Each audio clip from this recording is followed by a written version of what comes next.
Good morning. I'm going to talk about the violated human rights and freedoms of the Alevis in Turkey in the accession process. Actually, the structure is that first of all we will start about the European Union, human rights, and the accession process, actually the enlargement process. In the second phase, I will talk about Alevis. Alevis, maybe not maybe exactly. You just heard it probably. They are a religious community in Turkey who are different from the dominant Sunni sect of Islam. I will just give a brief information about them, and then I'm going to talk about their struggles in the topic of human rights, which is about places of worship and the religious education issue.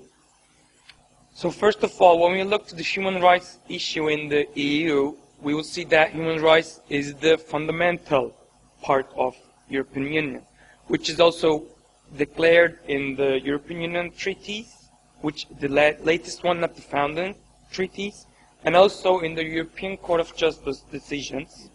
So the aim was creating a standard human rights policy for European Union exactly after the fifth wave of the enlargement. However, if candidates could succeed, or the member states could succeed, the European Union aimed to have a harmony in the respect to the fundamental principles in a pluralist democracy.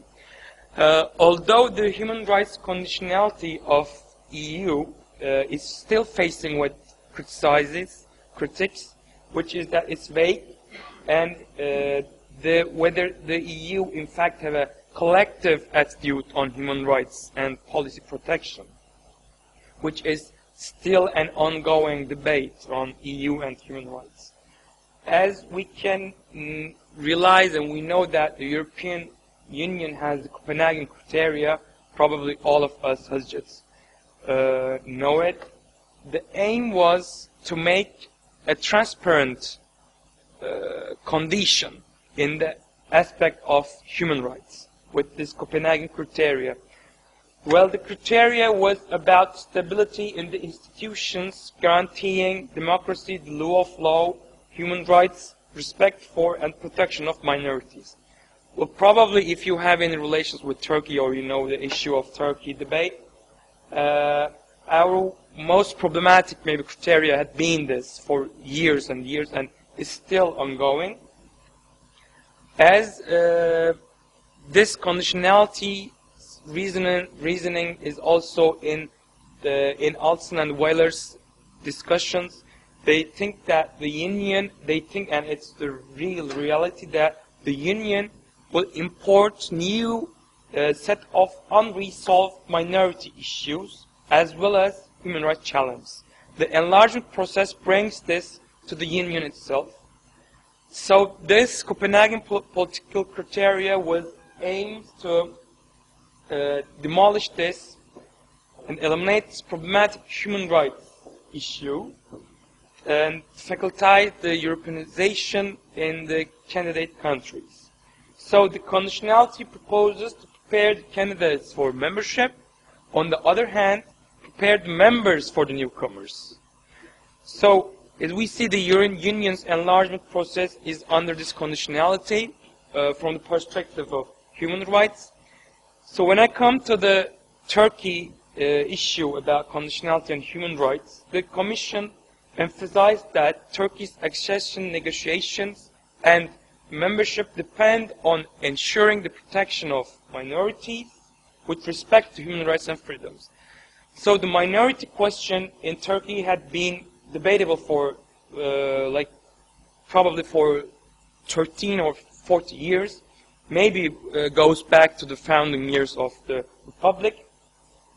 So when I come to the Alevis issue, one aspect of conditionality shows itself in Alevis issue, which is the legal status of this religious community, the religious group, discrimination allegations of them, the worship places debate, and the religious education. So before passing to the Alevis issue, I want to just give a brief information about the minority policy of and religious base of Turkey. Turkey has its Laws and Peace Treaty, which actually is covering the minority policy of the country, which means only the non-Muslim groups determined by the Laws and Peace Treaty can take the Laws and Peace Treaties, rights and freedoms that given to them. It's interesting that although the Laws and Peace Treaty had not mentioned any of ethnic group, the implementation had been on the non-Muslims who are Greeks, Armenian and Jews. And when I look to this matter from this perspective, we will see that if you are a Jehovah's Witness or if you're an Assyrian, you are a Christian, you're a non-Muslim, but you don't have the right or you don't have the freedom as a Jew or a Greek non-Muslim has, especially the Orthodox has. It's the same issue and the same matter appears in the issue of Alevis community. The Alevis are actually different from the Sunnis. Sunnis are the dominant group of Turkey. Dominant Islam is the Sunni sect. When we look to the Alevis matter, Alevis seem to be more different than them. Actually, they don't pray as Sunnis, the namaz. They don't do it. They perform their worshipping called jam. It means gathering, coming together. They don't go to mosques. They go to jam houses, which they perform their worshipping. They don't fast in Ramadan. They fast in another month called Muharram. It's about killing the Caliphate Ali's sons. They are mourning for that. So here I have the picture of the jam house, which is also interesting in an Islamic sect, if we call them Islamic sect, that women and men are praying together. This is actually not so regular in Islam, but here we can see that they are also praying together. So I just define Alevis as a unique belief system that can be designated as broadly as possible as a social, cultural, and spiritual belief system that is inherently synchronistic. Because there are a lot of religious and a lot of belief systems that affected these people's today's beliefs that they're following on. Not talking much about these people, I will just come to the EU accession process and the importance of these groups. It's important. Why? Because if Turkey is a member, will be a member of EU, Alevis and Kurds will be the largest ethnic and socio-cultural minority in EU. Even it's estimated that they will be larger than the Roma population. So this is important for the European Union. So they are emphasizing a lot of Alevis and Kurds. On the other side, it's important for Turkey to become a EU member state. So when I come to the challenging issues of these people, as we can know that every human rights instrument is involving the freedom of religion, freedom of practicing religion, or a belief which comes to the place of worship debate. So the Human Rights Council Resolution 6-73 urged states to ensure that religious places are fully respected and protected, and to take additional measures in cases where they are vulnerable to desecration or deconstruction. So, the Human Rights Council urged states to just give a protection or just not to discriminate people's places of worship, because it recalls in its Regulation 64 that legal procedures are not the prerequisite of exercising your religion. But these regulations, these procedures should not be under a discriminatory policy.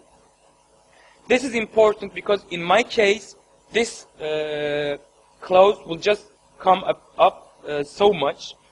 So when we look to the Alevi situation in Turkey about the places of worship, actually they are having difficulties. Like even in the state in 2002, an Alevi member of parliament just applied to the parliament built, just to have a jam house in the parliament building. Actually, the parliament building has 2 mosques currently. When he applied to have a jam house that he want to worship there, it was rejected by the state. The state always always backgrounds its argument to the Directorate of Religious Affairs official opinion, which says that only the mosques are Muslims' places of worship. So jam houses are not places of worship. So when this opinion is going on by on, when I researched in many, like probably 25 or 30 villages in the country, I saw that Alevis are in a hard position in applying this freedom of religion, especially in their jam houses. They're having big problems, financial problems, because the state is not funding actually these people's places of worship, because it's not accepting as places of worship. So these people also have difficulties while they are trying to arrange, they're trying to make an association to build a jam house. They say that, okay, the state is not recognizing us, so we will open an association under the name of building our own place of worship, and we will do it. But when the issue comes to that point, again, the state just intervened the procedure. They say that you cannot put a clause in your regulatory statute that mentions the jam houses are places of worship. So you have to change this. If you do not change this, we will dissolve your association. So again, as you see, even they are going out from the state. They don't request anything from the state. Just trying to make an association and just trying to establish and build a place of worship. They are facing with challenges. And actually, the case is still pending. There's a conflict between the association and the state, and the case had not still finished. So when we look to the issue of financial point of this matter and the human rights violation, we will see that they are taxpayers as a Sunni community. They request from the state, even not making any faculties to build their place of worship, but just being maybe accepted from the electricity or water payment. Because in the system of the country, the mosques, electricity and water payments are not being paid. But these people are trying to pay their own electricity and waters. Actually, you can think that what kind of financial obligation can this bring? But when you look to the matter, it makes like a 2,000 liras in 1 month to make a jam house to just continue on its function. So here I also have a picture of the jam houses. Here it's also interesting that you will see the Turkish flag and the founder of Republic, Atatürk's pictures. Actually, this is just only unique in a jam house. You cannot see it in a mosque. Actually, picture is not allowed maybe in most Islam, but here you can see that the Caliph of Ali and the many pictures of them. So this is a picture that I took in a village in Turkey, which is not actually functioning anymore because of financial difficulties. They cannot function. They cannot do their worshipping. They're trying to get into small houses. They're trying to worship in their own houses. So another debate is the religious education of Turkey. Probably if you're interested, you had heard about the Hasan Eylem Zengin case in Turkey. It's about the compulsory religious education. So the Constitution of Turkey has its secularism principle in Article 24. After telling some stories about secularism, just the Constitution brings a compulsory religious education, which is mainly obligated, and it is funded on the Sunni sect. Actually, when I investigated the books, the textbooks, it's all about Sunnis, and it's all about how they pray, what do they know about Quran and everything else, except the European Union Court of Human Rights found that this religious education is a violation of human rights. It mentioned that religious education can be compulsory, but it has to be objective, critical, and plural. This was the absence in the Turkish case. So the European Court of Human Rights mentioned that these three principles are empty in the Turkish religious education system. So as long as giving general information about Islam has not seen as a violation by the court, as I told, just making a dominant sect and dominating others, this sect, has seen as not being objective or has not been plural. So even though if children are exempted from this religious culture education, they don't have any other options. They have to sit outside the class. However, the system is not working. After this case, small cases had seen by being accepted from this lecture. But at the moment, it's not working anymore. Why it's not working? Because the government told that, okay, we're making an opening. We have a lot of openings in Turkey, like Alevi opening, Kurdish opening. We like open things. So we opened the Alevi opening and we decided to put this Alevi's belief system into the textbooks of the religious education. When I looked at the books, when I examined the books, it's for 12 years. It's about like, every book is like a 65 or 100 pages. And in total, there is just 25 pages about Alevism. And it's the Alevism that the state had written down. The state itself written down. It's always making reference to Sunnism, like how they pray or how Caliph Ali was a good Muslim, who was a good Islam follower, etc. So, while all of these religious education debates are going on, we have two general attitudes on this issue. The first one is about the Hacı Bektaş Veli Association Culture Foundation. It's one of the biggest foundations in Turkey about Alevism. They say that the state has to have a hands-off policy. The state should not get involved into those religious education system. On the other hand, there's a GEM Foundation. They're saying that, okay, if state wants to give us a religious education, then they should, we should be greater represented in these classes. We should have more issues which we have written down, not the state have written down.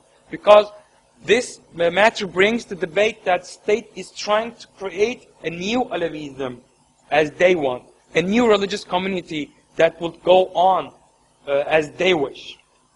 So, when I come to the conclusion, as we see the Lausanne Peace Treaty is not actually giving the standards and giving the options anymore, not answering anymore, because accepting only Greeks or Jews as the minority in Turkey, as we see, brings problematic matters, even though in the accession process of the Union. So the state's discriminatory policy is really apparent. You can really see it. You can see how these people, Alevis, are being discriminated in the funding system, how they had been discriminated in the state's education system. They also allege that they had been discriminated in the official duties, like they cannot get in a higher position if they are being open that they are Alevi. So the Alevi community's recognition and representation proclamations, compulsory religious education, status of the Gem houses, the places of worship, should be considered under the EU accession, which brings the protection of minorities and the stability of the institutions on human rights. So Turkey's current religious education is out of pluralism and objectivism. So just putting a 25 pages of Alevism with the force of the European Court of Human Rights, do not answer the questions of these people, as I told. And the matter of gem houses is still ongoing. And just lately, in last month, the state again declared that we are not accepting these places as places of worship. So even then, they are not legal at the moment. One of the religious leaders we call Dede in Alevism, I talked with them. He stated that I'm in a violation of the penal code because I'm doing something which is illegal. So still the gem house debate is going on, and there is a new case in the European Court of Human Rights, again about gem houses. So the European Court of Human Rights actually giving decisions on such cases, but we also criticize it by just mentioning that this kind of case should be plural, objective. It gives a state an open door. So the state just made a 25-page, and okay, we made this lecture's objective. So the lawyer of this case told me that they were accepting the court to get into the case by saying that making a religious education compulsory should be a question, not the intake, not the textbooks of it was their actually debate. They're actually what they were accepting from the court. So to conclude my remarks, I want to say that in such a case, if Turkey would not solve its religious community, Alevis matters, its accession to EU will appear, and seems to be a lack of progress probably, because the Commission is making many criticisms on the Alevi matter. But however, the debates are ongoing, and the Alevi openings, the Kurdish openings, we are just expecting from the government what they will bring on by on. Thank you.